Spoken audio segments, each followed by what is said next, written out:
A day at the seaside. Looking out the window on a hot sunny day, a wide smile on my face.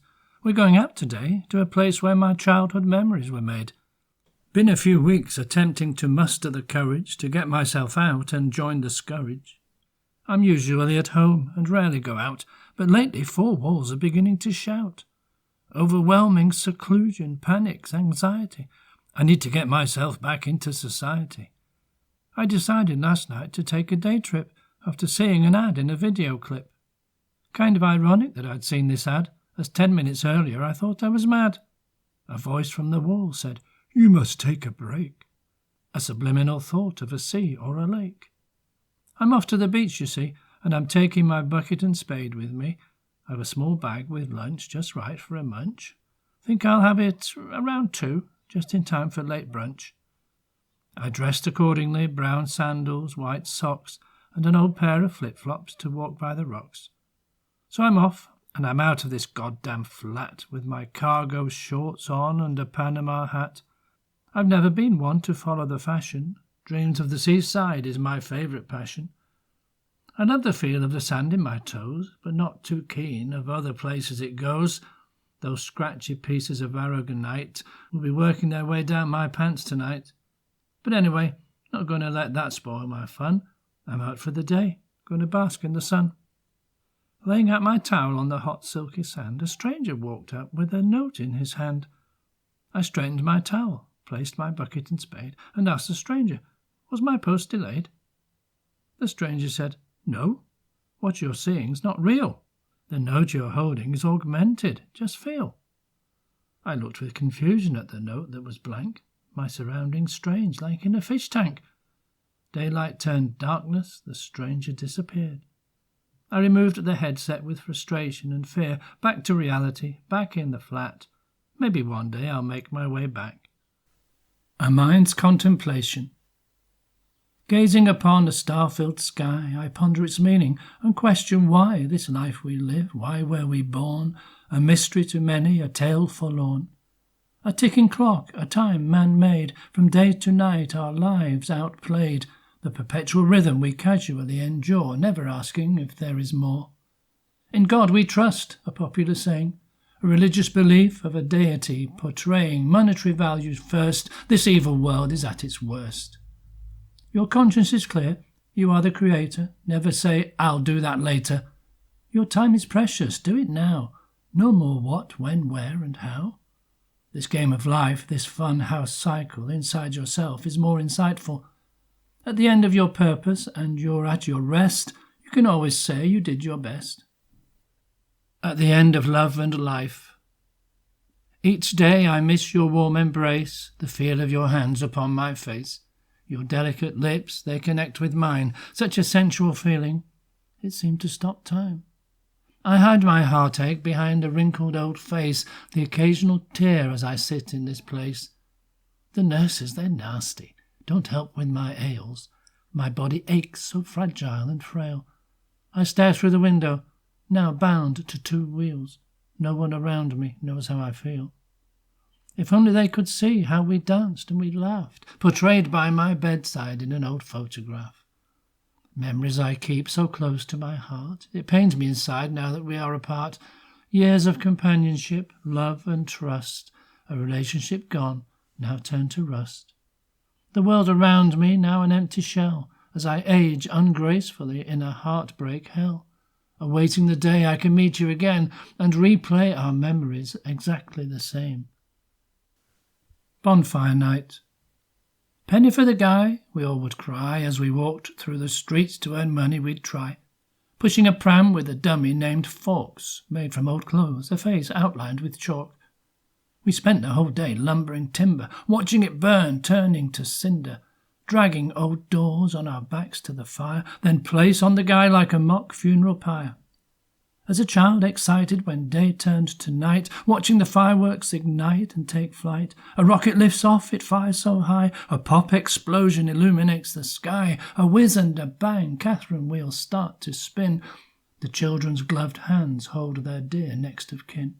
A giant sparkler trails light through the air as children wave them with confident flair. toffee and parkin consumed by the crowds as an aerial display paints the sky so proud. Brains. Walking the dark and desolate streets, you can hear if they're close with their shuffling of feet.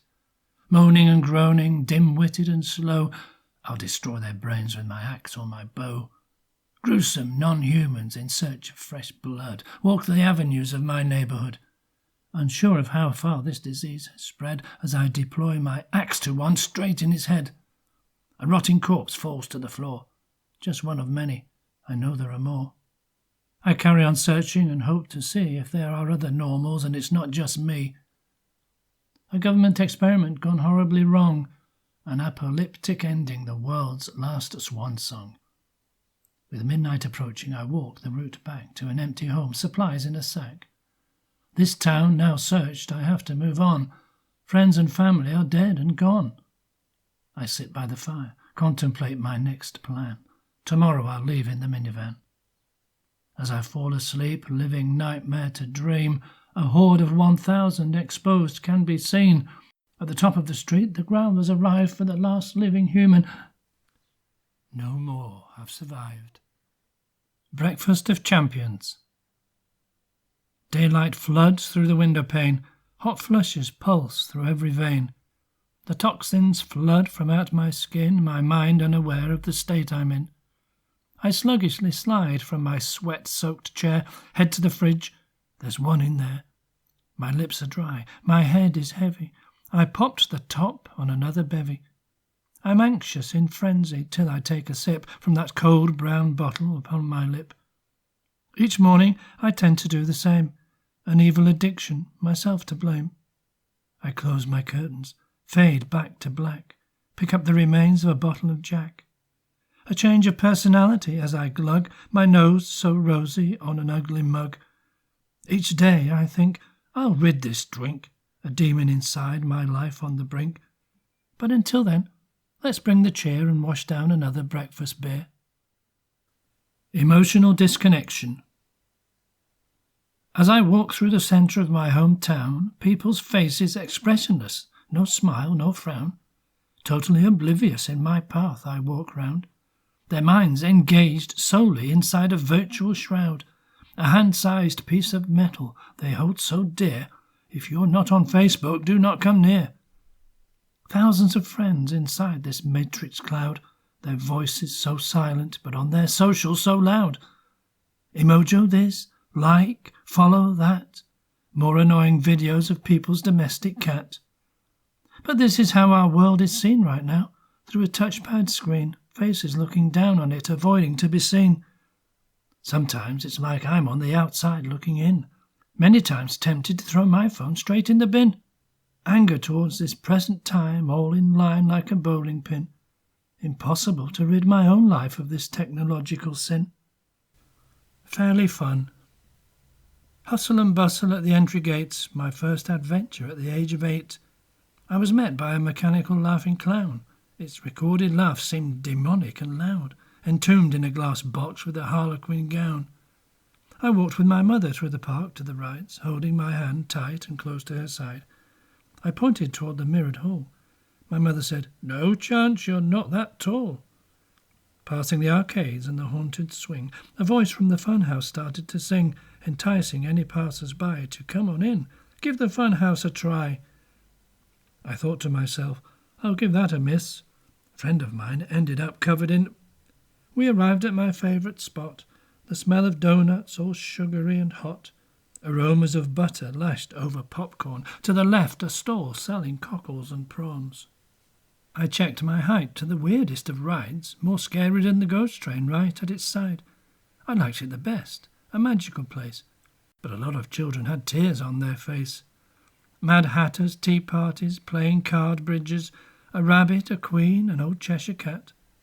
Oh no, Mum's bought me a kiss-me-quick hat. Embarrassed as we walked on through to the tunnel of love, what's a child to do? A sense of relief as I checked my height. The attendant said, "Sorry, you're just not right." My mum seemed displeased. Think she wanted to ride it. I could tell in her face as she tried to hide it. She used to come here with father, you see, during her 9 months of pregnancy. My dad had left, was now long gone. He'd left with a woman, Mum said. A wrong one. The end of the day came quicker than most. A quick stop in the cafe for tea and toast as the roller coaster passed the National Post. It was always the same on the drive back. The journey seemed quicker after a nap. My head had melted a bag of rock that lay on the back seat next to Grandpa's old sock. Once a month we would come to the fair. It was quite a long drive for us to get there. I hope next time I've grown bigger, more tall, so I can get in that goddamn mirrored hole. No place to call home. Wrapped up in a woolen blanket, I shake with cold, my bones so old. So sad of how my life's progressed as I pull the blanket to my chest. I watch as people scurry by. I hide my emotions, try not to cry. Some people stop to say hello, please telling me to go. Many others are less caring, passing by, judgmental, glaring. With a plastic cup and a homeless sign, I beg for change, my heart benign, on a cold, harsh and bitter day, frosting up my bearded grey. A wind so sharp against my skin. I have no home, I have no kin. This is my life, this is my pain. A dirty pavement next to a broken drain. The daily shoppers now slowly disperse, as the shops and businesses count their purse. I count my change from the cup I placed. It put a small smile upon my face, for I knew that in the morning my bounty would bring some food so warming. The end of the day had now arrived, a peaceful night, once more deprived. As darkness falls around me thickly, I pray to God to take me quickly, for I have lived a troublesome life, filled with sadness, confrontation or strife. Every day I feel so alone, no friends to talk to, no mobile phone, just an old raggedy beaten-up blanket, a homeless sign, an old plastic cup, the clothes on my back, and an unpublished book. I toss and I turn through the night with dread. I pull the cardboard duvet over the top of my head. The weather not changing, still chilled to the bone, I lay with unrest, with no place to call home. Opportunity knocks. 5 years a teller, a job he loathed. Deposits, withdrawals, mortgages, loans. He dreamed of a life, not shackled, but free, to live out his days more comfortably. A fortunate day his stars were aligned. A robber walked in, pulled a bag from behind. He told the teller, "Fill it, do it quick." The robber, he shouted. Feeling physically sick, the teller fumbled, dropped the bag to the floor. The robber responded. His judgment was poor. A shot was delivered from the masked man at the scene. The angry assailant fired a bullet clean. Extreme pain clutching the top of his arm. A shout from the robber said he'd do me more harm. "If you don't move your hands from that silent alarm." The teller acknowledged, filled the bag to the top, from all 5 drawers, each teller in shock. The robber ran quickly through the door that he came, but little did he know he'd be leaving in shame. For the bag the teller dropped, its colour and make was exactly like the one he took to the lake. Under his desk he deftly switched an identical bag full of old bread and bits. The needle on the dial hovered over empty. The passenger seat filled with cash of plenty. First day on the road, a month had passed. Bullet wound in his shoulder, a real pain in the... Turning into a station, an attendant appeared. A clunk from the pump inserted the rear. He smiled, nodded, alighted the car, headed to the restroom. It wasn't that far. Looking into the mirror to a face quite bereft, he splashed some water, placed his specs to the left. A bag full of cash that was stolen quite sudden, from a robber with a scream mask and a top with a hood on. Inside the bag were bundles of hundreds, convincingly fooling the masked man, he pondered. A chance encounter with a bank robber he'd plundered. He adjusted his cap, headed back to the car, paid the attendant, who told him, "I hope you get far." Thinking nothing of it, the teller drove on, checked the bag at his side, and leaned back for the ride. The attendant smiled as the teller drove off. He removed some oil from his face with a cloth. A month watching the teller had finally paid. Another bag switch in the passenger that he laid, exactly the way the robber was played. See, he knew his movements in his everyday life. His brother had told him. Then the judge gave him life. Rekindled. I lie and stare, unaware of my surroundings. A blip on a machine could hear lightly sounding. Unable to move, don't want to feel like this, an empty shell consumed with paralysis. My eyes stare, fixed, bright ceiling above, my mind devoid of feelings of love. Where was I? What had gone wrong? Is this the end, my last swan song? I won't give in. I'm going to keep trying, mind focused on movement to stop me from dying. I attempt to move my fingers and thumb. I have no sensation, feeling completely numb. This feeling was similar when active and healthy. Distant from siblings, our troubles were plenty. Loved ones sit by me, they hope and they pray that maybe I'll wake, resurface one day. There's so many more things unsaid left to say. It's all up to me now, whether I go or I stay. Sleight of hand. A majestic audience sits silent in awe. The magician's trickery had fooled them once more. A night of true magic, the posters did say, just half a shilling to watch his display. A gaslit stage housed an array of deceptions, but guaranteed to amaze and thrill no exceptions. The time had come for his final illusion, much more intense than the card trick confusion. The magician wrapped tight in a white straitjacket, padlock and chains, a minute to crack it. He hung from a rope above a tank filled with water, flames burning through with no time to falter. He'd done this trick many times before, but this time the key slipped from his mouth to the floor. Too late to signal to his stagehand to the rear, the audience's faces filled with fear. The rope burned through, he fell in the drink, twisting and turning with no time to think. His panic and struggle seemed part of the play, but this final trick would take him today. Spelling 101 with missed take. With a run and a dash, I'm late for my class. Room 101, this spelling's no fun. I know all I need to spell and to read, but my teacher thinks I'm so dumb. Turned the handle to the door and dropped me book to the floor. Miss Take turns to face me. She said, "Sit down quick, you're making me sick. This lateness will have to cease." The rest of the class just giggled and laughed as I sat at the table far back. From A to Z, the teacher proceeded to point a stick at a board. "The letters are jumbled," I quietly mumbled. Miss Take asked me what did I say. I told her. The letters looked all back to front. Some jock at the back called me a The bell rang for the end of the class. The jock at the back slapped a girl on the ass. I cowered as he walked by me. The rest of the students left the room with such prudence. I made my way with enveloped bemusement. I head to the next lesson. More words, more stressing. See, my learning's a mission with my dyslexic condition.